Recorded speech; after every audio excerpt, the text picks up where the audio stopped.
남쪽 미국을 방문한 문재인 대통령, 워싱턴 DC에 도착한 이후에 장진호 전투 기념비를 찾아서 헌화를 하는 것으로 공식 일정을 시작을 했죠. 자, 문재인 대통령과 트럼프 대통령의 첫 만남, 이 관심이 그 어느 때보다도 뜨거운 상황인데요. 한미 정상회담 주요 의제와 현안들, 그리고 문재인 대통령의 외교 전략까지 다양한 얘기 나눠보겠습니다. 세종연구소 홍현익 수석연구위원 전화 연결하겠습니다. 홍 박사님 안녕하십니까?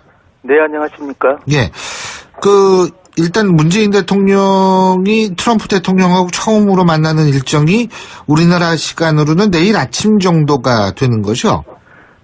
그렇죠. 이제 미국 시간으로 오늘 저녁을 이제 만찬에 초청을 받으신 거기 때문에 한국 시간으로는 내일 아침이 될 것 같습니다. 근데 이게 악수를 조심하라. 트럼프의 악수를 조심하라. 이런 얘기가 있거든요. 예? 네. 참, 이런 경우도 없었어요. 과거에는. 예? 네, 트럼프 대통령이 하도 예측 불가능하다고 이제 하기 때문에. 근데 트럼프 대통령이 이러한 그 행동을 하나의 그 외교적으로 이제 활용하고 있는 측면이 있어서 특히 조심해야 될 거는 이제 메르켈 총리하고 악수하는 장면에서 메르켈 총리가 여성 정치인인데 악수를 하자고 하는데 일부러 외면하고 피하고, 그러니까 지금 독일에 대해서 무역 적자가 엄청나다는 것을 불만을 표시한 건데, 예. 한국에 대해서 그런 장면이 나오면 이건 정말 곤란하죠. 아니, 그 악수 하자고 그러는데도 안 하더라고요. 예? 그러니까 이건 사실 다른 구두로 앞으로 무역 불균형 시정하자 이렇게 얘기를 해야 되는 거지, 이런 식으로 하는 거는 독일 국민들이 생각할 때 굉장히 무례한 정치인이다, 트럼프에 대해서. 본인한테도 안 좋을 텐데 그런 행동을 하는지 독일 모르겠어요. 국민들이 보기가 아니고 제 3자가 볼 때도 좀 그렇더라고요. 예. 그리고 아베 총리하고 악수할 때도, 예? 네. 엄청나게 꽉 찐 모양이에요. 그러고서 막 끌어당기고 악수할 때 막 이러잖아요. 그러니까 그 악력이 참 대단한 모양이에요. 네, 예? 아베 총리가 이제 빼려고 그러는데 꽉 붙잡고 안 놔주면서 자기 왼손으로 갖다 또 그 아베 총리의 손등을 이렇게 쓰다듬고 정말 착하다 이렇게 아주 그냥 자기 마치 애완견 다루듯이.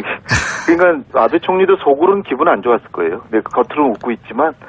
근데 이제 프랑스의 새 대통령 마크롱 대통령은 네. 거꾸로 그걸 역용해서 자기가 젊은 지도자인데 정치적 강단이 없을 것 같다라고 이제 여겨지는 것을 우려를 불식하기 위해서 트럼프가 이제 풀려고 그러는데 계속 잡고 있어가지고 트럼프가 오히려 당혹하게 만들어서 그 이후로 지지도가 훨씬 올라갔죠. 마크롱은.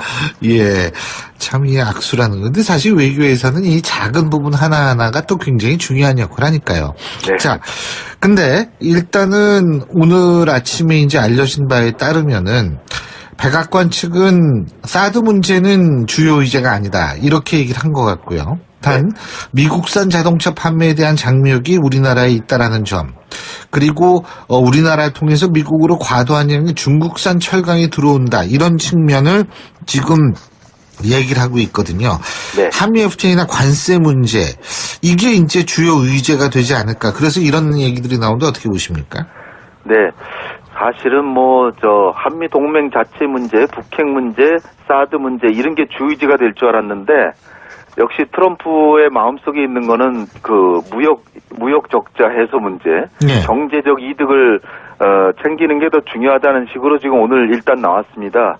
그래서 문재인 대통령께서도 여기에 대해서 만반의 대책이 갖추고 있는 걸 보여주셨어요. 첫 번째로 한미 FTA 체결한 이후로 한미 간의 무역량이 굉장히 많이 증가했다. 그러니까 호혜적으로 증가했다. 두 번째로 한국의 수입에서 미국의 수출품의 비중이 훨씬 늘었다. 그러니까 단지 한국의 지금 경제가 수입 자체가 많이 줄어들어서 총체적인 수입이 줄어서 미국의 수입이 많이 안 늘었을 뿐이다.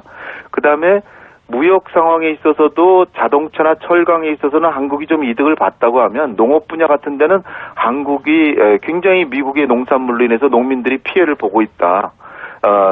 그러니까 결국은 양측이 다 이득을, 총체적으로 보면 이득을 보고 있으니까 이런 부분을 향후에 더 양국에 더 이익이 되는 방향으로 논의해보자. 이렇게 정리를 하시고 있기 때문에 만반의 준비는 돼 있는 것 같다. 그 다음에 이제 뭐 서비스 분야 같은 거는 무역 수지에 이제 이게 그 계산이 안 되는데 지금 굉장히 이제 서비스 수지에 있어서는 우리가 적자가 늘어났고요.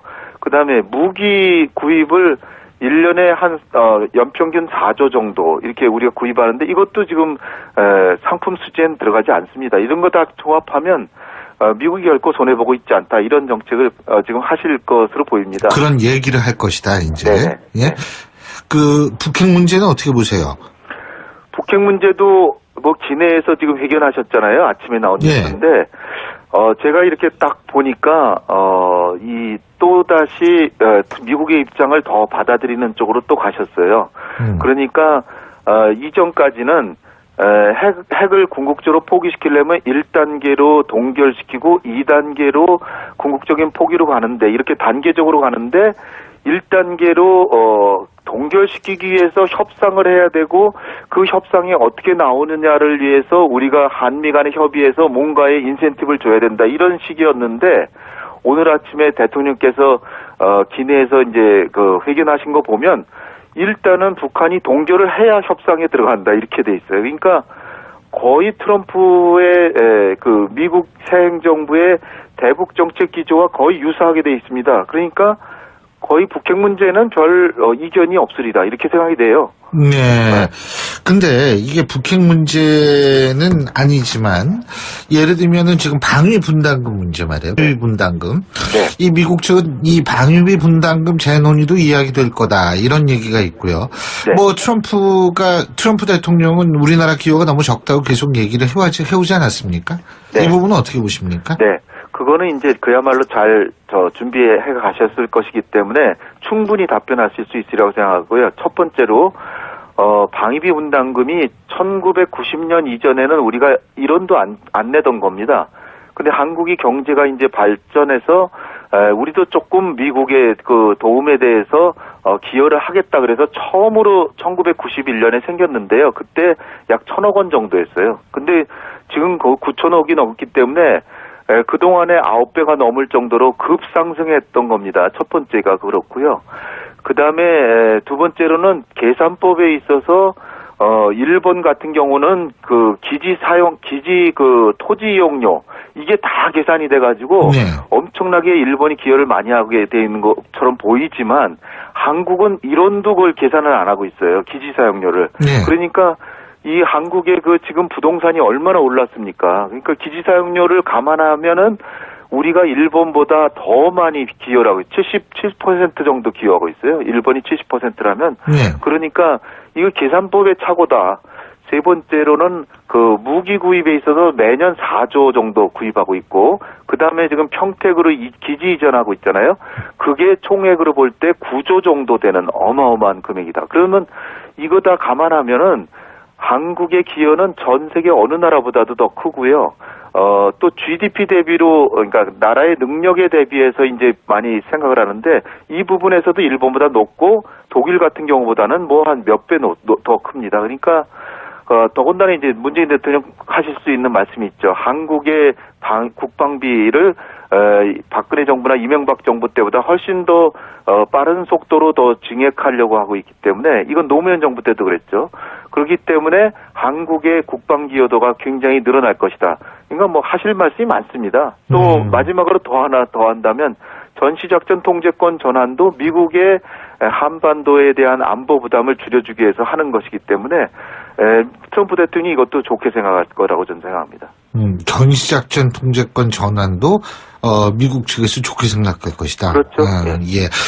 자, 그리고요, 또 하나는 뭐냐면 지금 사드 문제, 이게 주요 의제가 아니다. 지금 이렇게 백악관에서 밝혔는데, 그러면 진짜 얘기가 안 나올 거라고 보십니까?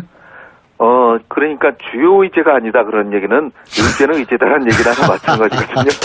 그러니까 그 형용사 그런 걸 잘 봐야 됩니다. 예. 그러니까 뭐 얘기는 되는데 분명히 제가 느껴지는 거는 큰 문제는 없을 것이다. 왜냐하면 북핵 문제도 그렇지만 사드 문제도 큰 그 대의나 목적은 양국이 일치해요. 결국은 문재인 대통령이나 강경화 외교장관이나 본래 원치 않았을지 모르지만은 결국은 양국 간의 최고위급의 합의이기 때문에 새 정부도 이걸 존중한다. 그 얘기는 결국 배치는 한다는 거거든요. 그러니까 시간 문제에 불과해요. 그러니까 그 시간 문제가 명분이 있는 게 미국도 국내법이 한미동맹보다 우선인 듯이 한국도 한국의 법 절차가 한미동맹보다 우선이기 때문에 이 한국의 국내법적인 절차를 제대로 안 지킨 것이 지금 이미 드러났고 그것을 지키는 것이 한미동맹의 발전과 한국민의 대미 인식, 그러니까 동맹에 대한 인식에 결정적인 영향을 주기 때문에 오히려 한국법을 지키는 게 한미동맹의 발전에 의해서 더 유익하다. 이렇게 설명이 충분히 됩니다. 그러니까 사드 문제도 결론적으로 나올 건 분명합니다. 결국 배치는 하되 그러나 양국의 동맹에 유익하도록 그 법적인 절차에 한 채 차질이 없을 정도로 하겠다. 그것을 미국은 양해한다. 이 정도로 끝나지 않을까 저는 봅니다. 그렇군요. 근데 내일 이제 한미 정상회담을 하지 않습니까? 정상회담 네. 끝나고 공동 성명을 발표하고 그리고 각자 언론 발표문을 통해서 이제 정상회담 성과를 설명을 하는데 이 기자들과의 문답은 하지 않는다. 이 부분은 네. 어떻게 보십니까? 이거는 다분히 트럼프 대통령을 고려한 것 같습니다. 트럼프 대통령이 사실 지금 굉장히 어려운 처지에 있잖아요. 러시아 커넥션스, 러시아 연계설. 그래서 참 우리가 볼 땐 좀 섭섭하지만 한미 정상회담을 하고 기자회견하면 미국 기자들이 대부분 미국 국내 문제만 물어봐요. 그러면은 한미 정상회담이 한미 동맹이 마치 덜 중요한 듯이 보여줄 수도 있고 트럼프 대통령은 지금 굉장히 어려운 상황이기 때문에 이런 한미 정상 이후에 기자들의 질문을 일부러 안 받기를 원하는 걸 우리 정부가 간파하고 그러면 그렇게 하자. 그 대신에 이제 어떤 논의가 있었다는 거 설명은 하실 걸로 이제 보여집니다. 그리고 이제 경제사절단 함께 갔죠, 그죠? 네네. 근데 어떤 분들이 갔어요? 52분이라 그러는데요. 대표격으로는 박용만 대한상공회의소 회장이고 삼성전자 대표에서는 권오현 부회장, 그 다음에 현대차에서는 정의선 부회장, 최태원 SK 회장 직접 가시고 구본준 LG 부회장, 그 다음에 이제 우리 건설협회장, 대한건설협회장 유지연 신한건설회장이 가시고요. 그 다음에 백성택 중소기업 중앙회 회장. 요번에는 과거에 비해서는 중소기업들이 많이 가시는 것 같아요. 그리고 이제 특이한 점이라고 하면 건설업체에서 많이 가서 미국이 지금 트럼프 대통령이 경기 부양하려고 1조 달러 투자를 합니다. 건설 투자. 거기에 우리가 좀 수주할 가능성을 좀 모색하고 그 다음에 이제 특이한 점은 이제 결국은 선물 보따리라고 하는 7조 원 정도의 선물 보따리를 준비했는데 그 주 내용은 현대차가 알겠습니다. 31억 달러 투자하고 삼성전자가 3억 8천만 달러. 그 다음에 LG전자도 테네시주에 2억 5천만 달러 세탁기 공장 세운다. 이런 등등입니다. 그래서 알겠습니다. 많은 선물도 가져가니까 전반적으로 큰 문제는 없지 않을까 이렇게 보입니다. 오늘 말씀 잘 들었습니다. 고맙습니다. 네, 감사합니다. 미국을 방문한 문재인 대통령, 워싱턴 DC에 도착한 이후에 장진호 전투 기념비를 찾아서 헌화라는 것으로 공식 일정을 시작을 했죠. 자, 문재인 대통령과 트럼프 대통령의 첫 만남, 관심이 어느 때보다도 뜨거운 상황인데요.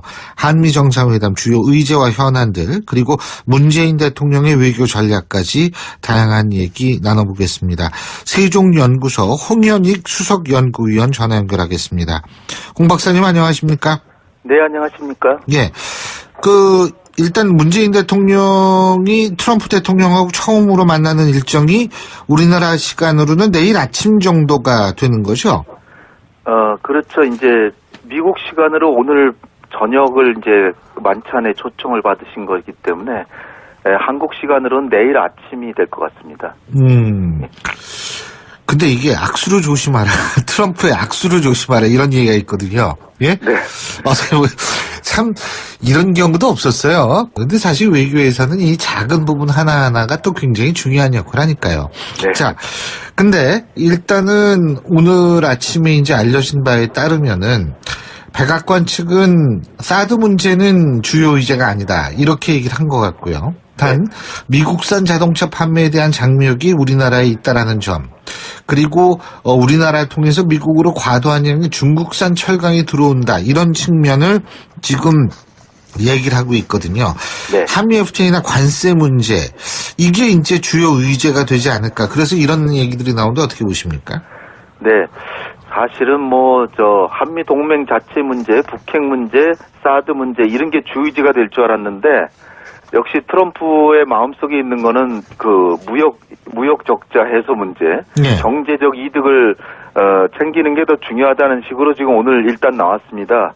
그래서 문재인 대통령께서도 여기에 대해서 만반의 대책이 갖추고 있는 걸 보여주셨어요. 첫 번째, 제 3자가 볼 때도 좀 그렇더라고요. 예. 그리고 아베 총리하고 악수할 때도, 예? 막 엄청나게 꽉 찐 모양이에요. 그러고서 그 막 끌어당기고 악수할 때 막 이러잖아요. 그러니까 그 악력이 참 대단한 모양이에요. 예? 아베 총리가 이제 빼려고 그러는데 꽉 붙잡고 안 놔주면서 자기 왼손으로 갖다 또 그 아베 총리의 손등을 이렇게 쓰다듬고 정말 착하다 이렇게 아주 그냥 자기 마치 애완견 다루듯이. 그러니까 아베 총리도 속으로는 기분 안 좋았을 거예요. 겉으로는 웃고 있지만. 근데 이제 프랑스의 새 대통령 마크롱 대통령은 네. 거꾸로 그걸 역용해서 자기가 젊은 지도자인데 정치적 강단이 없을 것 같다라고 이제 여겨지는 것을 우려를 불식하기 위해서 트럼프가 이제 풀려고 그러는데 계속 잡고 있어가지고 트럼프가 오히려 당혹하게 만들어서 그 이후로 지지도가 훨씬 올라갔죠. 마크롱은. 예. 참 이 악수라는 과거에는, 예? 네, 트럼프 대통령이 하도 예측 불가능하다고 이제 하기 때문에. 근데 트럼프 대통령이 이러한 행동을 하나의 외교적으로 이제 활용하고 있는 측면이 있어서 특히 조심해야 될 거는 이제 메르켈 총리하고 악수하는 장면에서 메르켈 총리가 여성 정치인인데 악수를 하자고 하는데 일부러 외면하고 피하고, 그러니까 지금 독일에 대해서 무역 적자가 엄청나다는 것을 불만을 표시한 건데, 예. 한국에 대해서 그런 장면이 나오면 이건 정말 곤란하죠.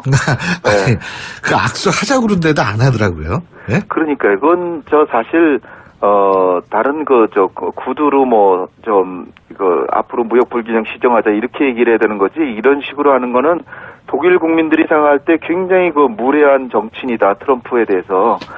본인한테도 안 좋을 텐데 그런 행동을 하는지 독일 모르겠어요. 국민들이 보기가 아니고 실제로 한미 FTA 체결한 이후로 한미 간의 무역량이 굉장히 많이 증가했다. 그러니까 호혜적으로 증가했다. 두 번째로 한국의 수입에서 미국의 수출품의 비중이 훨씬 늘었다.